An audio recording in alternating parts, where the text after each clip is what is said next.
Have you ever felt a subtle disconnect with your own body? A sense that, despite your best efforts, your strength is quietly fading?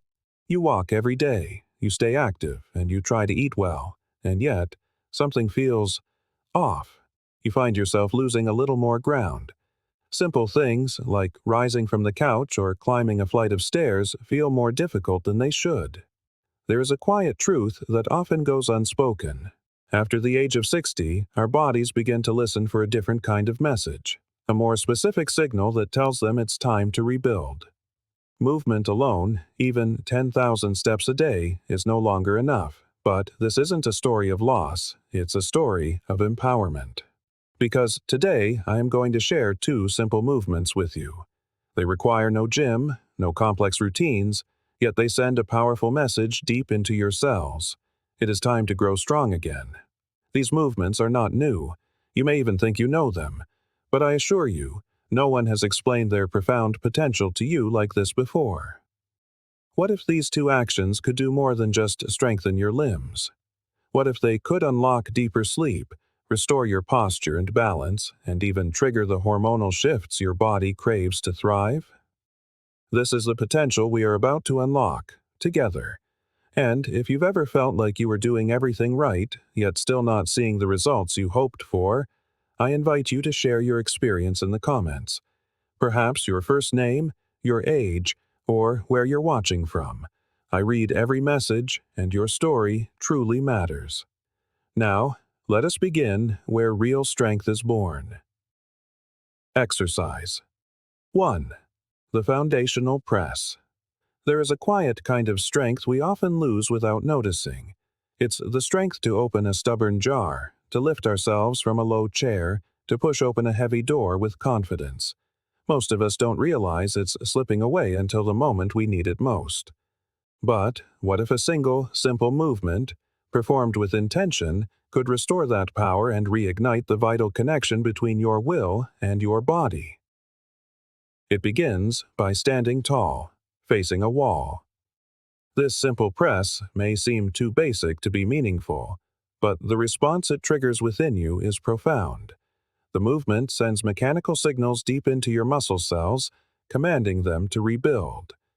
This remarkable process is known as mechanotransduction, the body's innate wisdom, turning physical effort directly into cellular growth.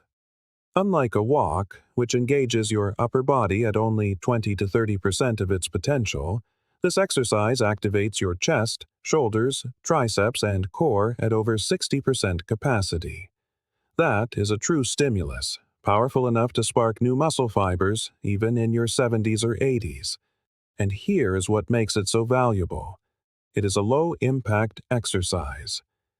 There is no pressure on your joints, no need for machines. It is simply your body and gravity working in harmony. But the benefits extend far beyond muscle. This movement physically opens your posture. As we age, gravity pulls us forward. Our shoulders round, our backs curve, and our lungs have less room to expand. With consistent practice, this exercise strengthens the very muscles that pull your chest open and align your spine. Better posture doesn't just change how you appear, it changes how you breathe, how you digest, and how you sleep. It also strengthens your respiratory muscles. By controlling your breath as you push and release, you are training your diaphragm and intercostal muscles, which support deeper, fuller breathing. This can improve oxygen flow to your brain and body, reducing fatigue and sharpening your mind. And there is something more. Neural activation. Each time you perform this movement, your brain refines its ability to send precise signals to your muscles. This improves coordination, enhances stability, and fortifies your ability to prevent a fall before it ever happens. So, how is it done? Stand about an arm's length from a wall. Place your palms flat against it at shoulder height, with your fingers pointing upward. Maintain a straight line from your head to your heels, gently engaging your core. Slowly bend your elbows, bringing your chest toward the wall.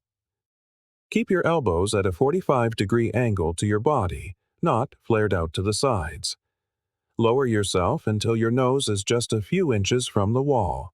Then, as you exhale, press firmly back to the starting position. That is 1 repetition. Begin with 8 to 10 repetitions. Rest for 1 minute. Aim for 2 to 3 sets, 3 times per week. If it feels too easy, simply step your feet further back. If it's too challenging, move closer to the wall. A word on safety. Most older adults can perform this movement safely. However, if you have severe shoulder injuries, have had recent rotator cuff surgery, or experience joint instability, please consult your physical therapist or doctor first. Always listen to your body. This is a journey of progress, not punishment. I remember a woman named June, 71 and fiercely independent.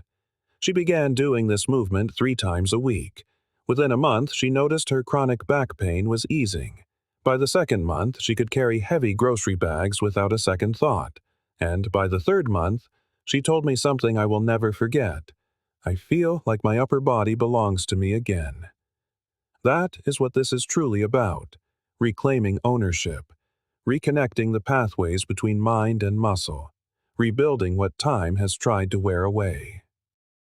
This exercise will never make headlines, but it may just help you open that tight jar lid, or push yourself up from bed with a little more ease tomorrow than you did today. And sometimes, that is where true power begins. Exercise 2. The Pillar of Independence. There is a single movement that quietly determines how long we can live independently. It isn't glamorous, it wins no awards at the gym, but it can be the difference between rising on your own terms and relying on someone else to help you up. This movement is not about fitness, it is about freedom. It is the simple, fundamental ability to lower yourself and to rise again. You perform this action dozens of times a day without a thought, getting up from the toilet, standing from a chair, climbing stairs.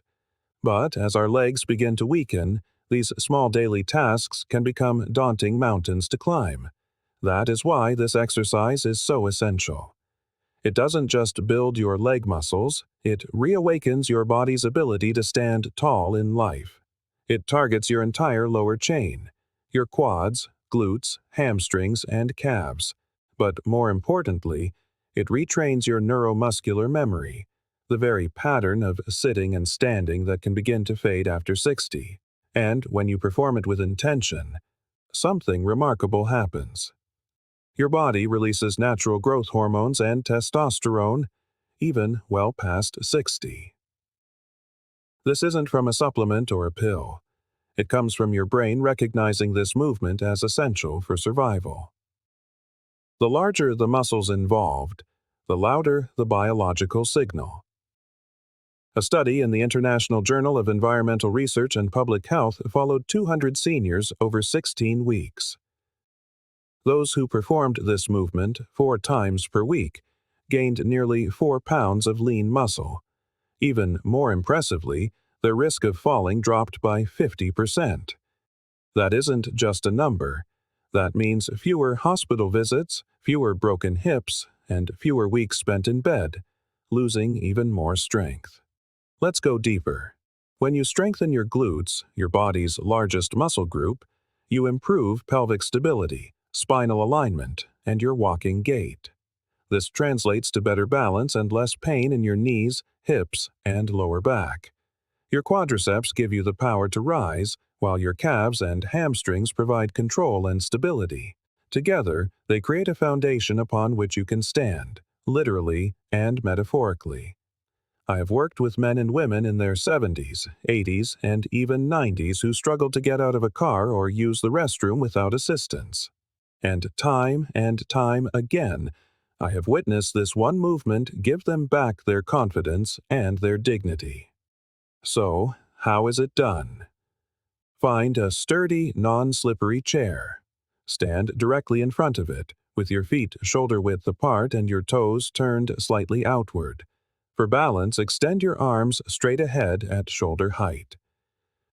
Now, imagine you are sitting down in slow motion. Push your hips back first, not your knees forward. Keep your chest lifted and your gaze straight ahead. Lower yourself until your bottom barely grazes the chair. Do not collapse onto it. Pause for a moment. Then, drive through your heels and rise with control, squeezing your glutes at the top. That is 1 repetition. Begin with 8 to 10 repetitions. Rest for 90 seconds. Perform 2 to 3 sets, 4 times per week. If you need to sit down fully between repetitions at first, that is perfectly fine. Progress is built on small victories. To make it more challenging, hover just above the chair without touching it. For an easier version, use a slightly higher surface. A gentle word of caution. If you have severe knee arthritis, have had recent knee or hip replacements, or struggle with your balance, please consult your doctor or physical therapist before you begin. You may need to modify the depth or add support. I remember Linda, 68, who couldn't stand up without pushing her hands into her thighs for leverage. After 6 weeks of practicing this movement, she told me, "For the first time in years, I got up from the couch without using my hands. I felt strong." That isn't just strength. That is liberation. Because true strength isn't about muscle size, it's about what you can do with the body you have. And this one movement quietly restores your ability to continue doing the things that make you feel like yourself. This is not just exercise. This is preparation for the life you still fully deserve to live, on your feet and on your terms. A final word on lifelong strength. If you are over 60, let me share something both simple and powerful. You do not need to train harder, you need to train smarter. Muscle loss with age is not a life sentence. It is a signal. It is a nudge from your body, asking you to pay attention. The best way to respond is not with extreme workouts or trendy diets, but with thoughtful, gentle consistency. 2 or 3 short sessions a week, focused on movements like these, can bring back strength, stability, and confidence. Not overnight, but over time. And remember, muscle isn't just built during exercise, it's built in the kitchen and during rest. Ensure you are eating enough protein throughout the day, drinking water, sleeping well, and giving your body the time it needs to recover. These are the true building blocks of strength. Avoid the trap of comparing yourself to your younger self or to anyone else. At this stage of life, function triumphs over form. If you can move with control, stand with ease, and live with less pain, that is success. Do not chase intensity. Chase quality. Chase purpose. And above all, be kind to yourself. Every repetition, every breath, every attempt matters. You are not just exercising. You are telling your body, "I still care about you." And your body is always listening. Real strength, the kind that matters most after 60, is not loud. It does not show off. It simply shows up. It shows up when you stand tall after a moment of feeling unsteady, when you reach for something on a high shelf without fear, when you rise from a chair and no longer have to brace yourself with both hands. That is strength. And that is dignity. You did not come here for entertainment. You came here because something inside you still wants to fight for the life you deserve. A life where you move freely, breathe deeply, and trust your body again. These 2 exercises are more than just movements. They are reminders that you are not fragile. That age may change your pace, but it does not erase your power. That strength is not reserved for the young. It belongs to the committed. And you are committed. You would not be here if you were not. So today, let us stop waiting for a better day or a perfect plan. Let us stop saying someday and begin saying now. Now is the moment to press. Now is the moment to rise. Now is the moment to begin again. If any part of this message resonated with you, I invite you to leave a comment below. Tell me your name, your city, or simply say, "I am starting today." Because every movement matters. And so do you. You always have. You always will.